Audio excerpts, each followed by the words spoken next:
اپنا professor doctor Tanveer صادق صاحب، ایک طرف تو یہ اتحادیوں کی دراڑ ہے، تو دوسری جانب مولانا اور جماعت اسلامی کی تکرار ہے.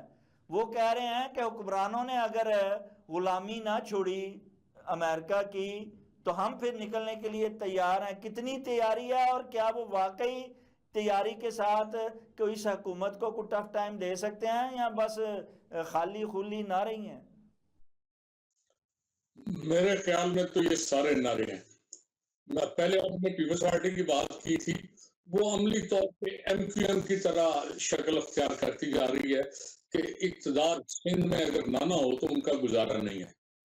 چنانچہ وہ تھوڑے سے اختیارات کے لیے جدوجہد کرتے ہیں، باقی اسی تنخواہ پہ کام کریں گے.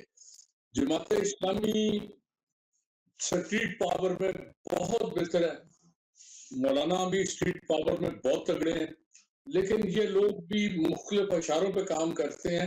مجھے افسوس ہوتا ہے، میں نے بڑا عرصہ جماعت کے ساتھ کام کیا ہے یا تھوڑا سا، لیکن وہ بات نہیں. یہ بھی مفادات کی ساری سیاست کرتے ہیں. اگر جماعت دیانتدارانہ سیاست کر رہی ہوتی تو شاید اس کی صورتحال بہت بہتر ہوتی.